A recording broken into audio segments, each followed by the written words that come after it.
Betting is up, viewing is up and down, and some grouchy fans have a gloomy forecast for the sports industry. Hello and welcome to AAI, the podcast on analytics and the business of sports. I'm Phil in cloudy and smoky Pasadena. Say hello to the world. One of the world's leading AI evangelists, Ari, is in Chicago. Hey, Ari. Hey everyone, hi Phil. And Andrew's down in smoky San Diego as well. Andrew's our data scientist. Hey, Andrew. Hey Phil, hey Ari. Well, the sports industry now has a negative image among fans. 30% of Americans viewing it positively, but 40% negatively. That's a negative 10 net, according to a recent Gallup poll. A year ago, guys, about a 30-point swing, 20% positive score. So, Ari, you were in polling. What does something like this mean right now? Yeah, well, there's oftentimes many factors, but this is not viewership. This is the positive or negative interpretation. So I know, what's changed since last year. There's like the civil challenges, racial equality causes. So the NFL players and owners took some position, that may or may not align with some of the fans. It could be that there is other sports that's like all going on in parallel. So it could be that that's not as much a factor, but other sports are being seen as more positive. So they're kind of fleeing one sport's positivity. And then there's the economy. Could be that some people, when they're down on money, don't relate as well to higher paying athletes. Or it could be something just in general where the American population is gloomy, and that just affects positivity in general. So we need to do better surveys to figure out why. Well, the NFL annually way overreacts after week number one, and fans and reporters do, and we're not. So we're going to think that maybe in a week things will turn around, they'll be just fine. We're not going to overreact about that. But if we take a look at week number one, Andrew, and we're going to talk about the business of this, TV viewership down 10% for the season opener with the defending Super Bowl champ Chiefs. They beat up on Houston last Thursday night. Down 28% for NBC's marquee game. That's the Cowboys at the Rams. The Rams won a close one. But viewership way up, and this is what everybody's touting right now to keep it from being entirely negative. Tom Brady's loss to Drew Brees and the Saints, the most watched TV show since Kansas City's win in the Super Bowl a year ago. So, Andrew, how do we position that? It's a really mixed message, I think, right now. It's going to be something we have to watch over the rest of the season. I was surprised that the evening games were all down. I expected people to tune in. The NFL is the number one sport in America, and to see it drop, we've talked about it dropping in the other sports because of sports overload and too many things on. But I assumed people would come back to the football. So we'll have to see what happens as the NBA playoffs quiet down and as we get through the Major League Baseball season. But yeah, it's really, I think the NFL is probably right to be a little bit concerned that, is there something wrong? We can take some good news from the Tampa Bay game, but how long does that last, right? I think there was just a huge amount of curiosity about Tom Brady and such a massive change after his storied career. Well, mixed message, accurate, because we're getting a couple of things. One, the fantasy football player or the sports gambler up, maybe the normal fan or the average fan or casual fan down. Let's run some numbers from the American Gaming Association. 13% of all Americans, that's about 33 million people, planning to wager this season. 20% of those wagering will do it at a physical sports book. Another 34% will bet online, both legally and illegally. So, guys, the the gamblers fully engaged and embracing, in fact, rushing back to having something that gives them action, right? Absolutely. And we were expecting this all along. We've been talking over and over again about how hungry the gamblers were. It's interesting, the gamblers, I'd like to see the fantasy sports viewership or fantasy sports numbers, because we've talked about those challenges. And I also wonder if that doesn't play into some of the prior TV rating problems. We've suspected that fantasy sports drives a lot of viewership. If people aren't playing, are they less likely to watch? It's something to watch over the course of the season, and it may require the NFL to make some real changes in the offseason if it continues. Well, we have some more data about that. Online betting growing for sure. 18 states and DC have legalized it. Bettors characteristically are not loyal to a team or sport. They just want the action. The NFL this year stands to gain about $2.3 billion in revenue from legal sports betting. That's according to the AGA, American Gaming Association. Here's why.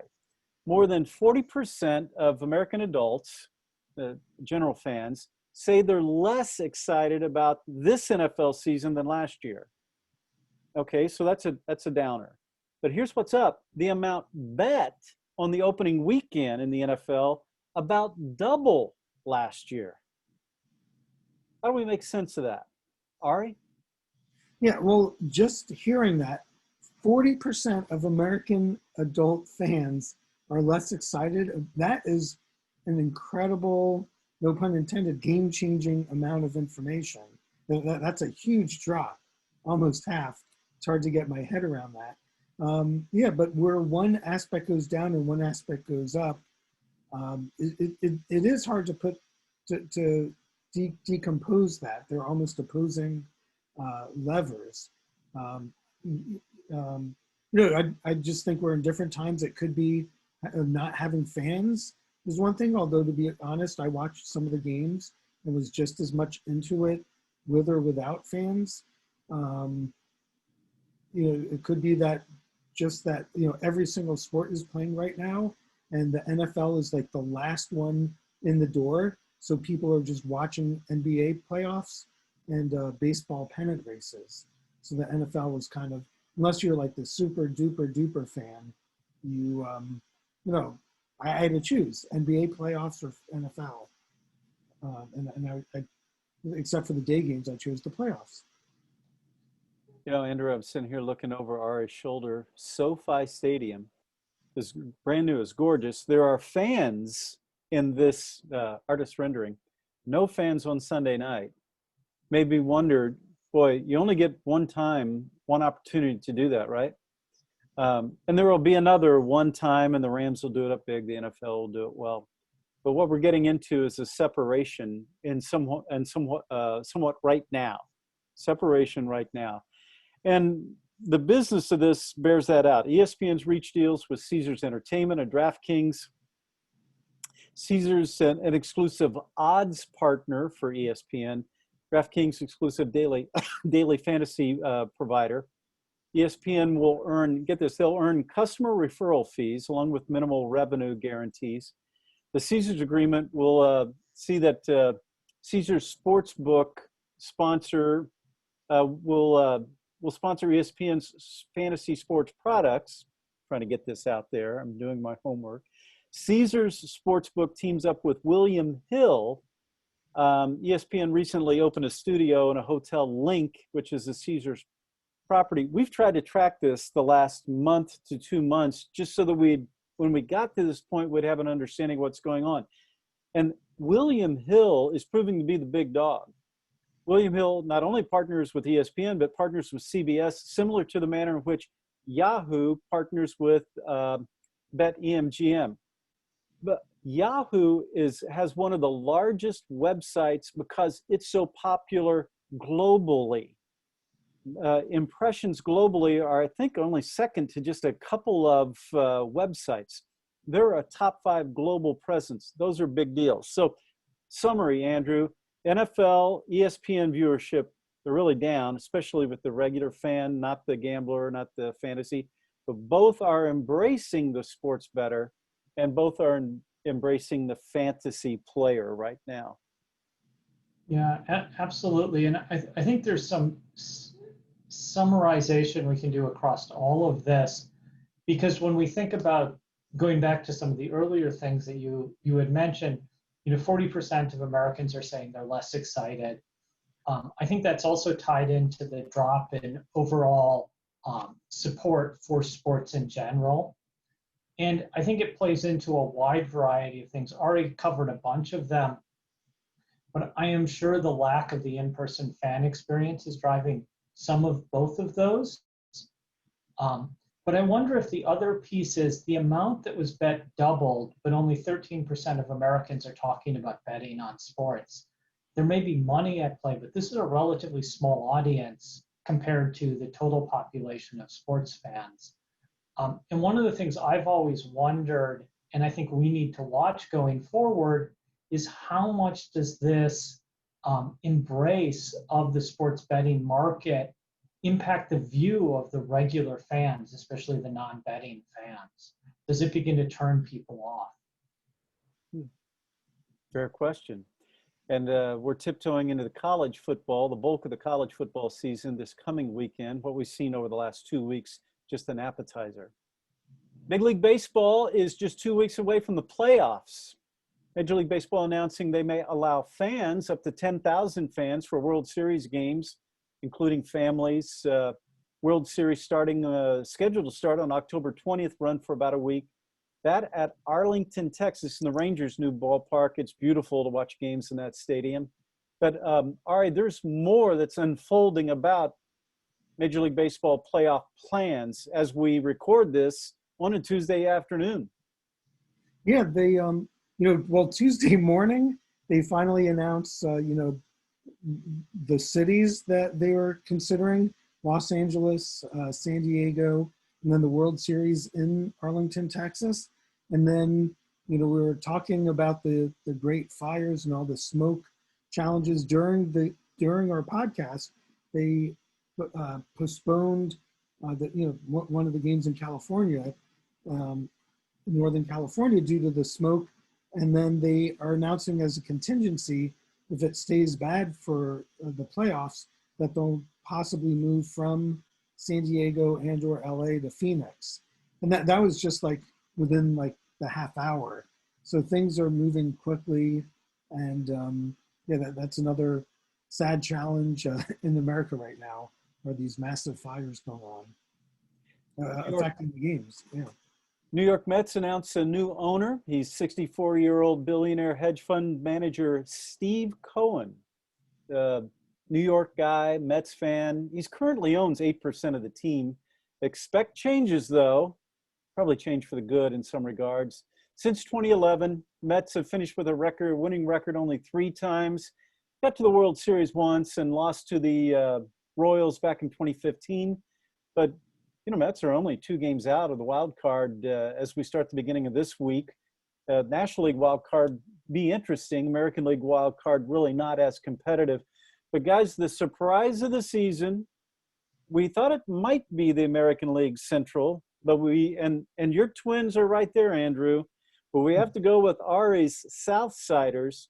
They're the best surprise. They're the most fun surprise of the year so far, Ari. Yeah, I don't know if this shows up, but I was at the game as best as I can be outside the stadium. You could see there's no cars there and a bunch of geese running around. But you could sometimes hear the crack of the bat, see the lights. So it was a fun experience for me. But yeah, they've done very well. Rick Hahn spent many years trying to get youth, trying to trade, had a couple things that didn't work out in the past. But this year it's working out. Moncada had some challenges when he first came up. Some of their other youth had to be traded. But yeah, it's exciting to see. As well as in Andrew's backyard, San Diego made some key moves in the past to get prospects, and then made some key moves again this season to be in it to win it. And they're a game and a half behind the Dodgers. But yeah, they're playoff bound probably no matter what. Well, we talked about the White Sox. They have the best record and run differential in the American League. They've won 9 of the last 10. Tim Anderson might be the most valuable player, and if he's not, one of two of his other teammates might be. Think of this: in WAR over the last month in the American League, position players, Jose Abreu 1, Louis Robert 2, Anderson 3. So Ari, you go first. Which one of those guys is the MVP? And then Andrew, you take a shot at it. Who's the American League MVP? Geez, I don't know. My bias, having gone to a gazillion White Sox games, would be Abreu. Probably most improved could be Anderson.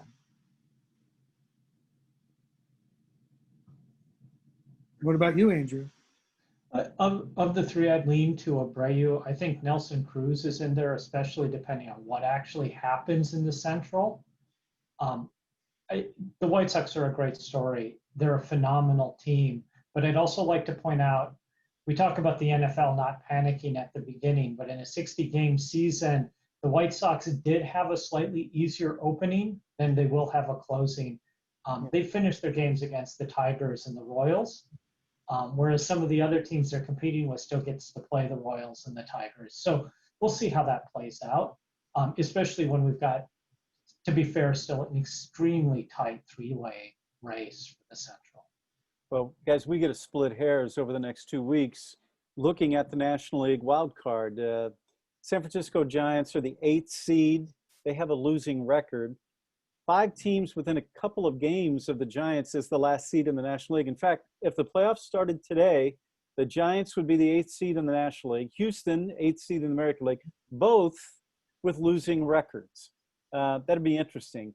But back to what you said, Ari, in Andrew's hometown, Slam Diego, Padres haven't lost in a week. They've won 8 straight, and they're hosting the Dodgers in what we'll call a show and tell series, as the Dodgers have not been challenged much this year. In fact, no one in that West cluster other than these 2 teams really put up much of a consistent battle, although it's been fun to watch the Rockies at times, fun to watch the Giants at times. You know, the A's just lost Matt Chapman, but that's not quite the challenge. Ari, when you look at what's happening this week with the Padres and the Dodgers, what do you see? Well, the Dodgers have extreme depth. The Padres have excitement, what you might call momentum, which is sometimes hard to do analytically, but they have momentum. They have a fresh infusion of great talent and young Tatis and others. So that they have all the excitement and momentum, and having had this long drought of not making the playoffs is really driving them, giving them like that extra adrenaline boost for this final sprint. Oh, Andrew, Ari's being kind. The Padres have fielded a AAA team for most of the last decade, and now you can't even get out to the games. And hey, San Diego County is a baseball haven. People love baseball there, but not able to get out to these games, obviously. It's heartbreaking. I suffered through many, many very painful August nights watching them field, to be fair, a mediocre AAA team in some cases. And so it really hurts that this is happening. San Diego is a weird town, though, because there's so many transplants. There's so many people for whom the Padres are their second favorite team.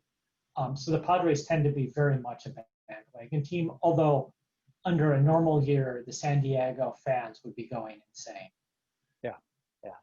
Well, guys, we're about done. Let's break down a couple of analytic points on this season.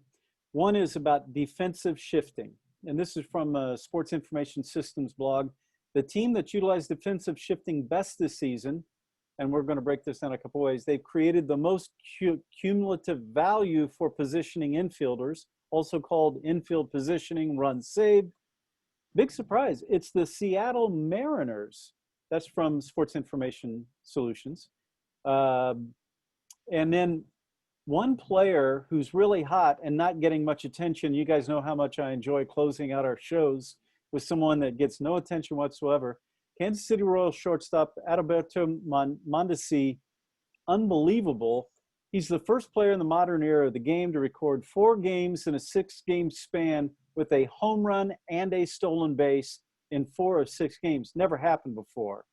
Not with Mike Trout, not with Mookie Betts, and not with what's happening at Slam Diego right now with Tatis, who's amazing. Mondesi, 25 years old, a career 240 hitter in 5 seasons. One of the things I like about him, you know, he has a Twitter account. I went on and took a look. His last tweet dates back to Thanksgiving of 2017. Mondesi is the anti-social media warrior of the day. All right. Next week, bring on the Major League Baseball playoffs. We're about there, guys. Our 60-game sprint is getting to the home stretch, and down the stretch they come. Ari, Andrew, thanks for hanging out. Really appreciate you guys. Andrew, stay away from the smoke if you can. And Ari, You too. keep an eye on those ducks. If you follow Ari on Twitter, you can see a picture of those ducks at Sox Park, by the way. Well, that's a it good for us. Go ahead. No other reason but to see the ducks would be Yeah. great. Well, that'll do it for us this week. This is AAI, the podcast on analytics. I want to say goodbye to Andrew. See you, Andrew. See ya, everyone. And see you, Ari. See everyone. And we'll talk to you next week here on AAI.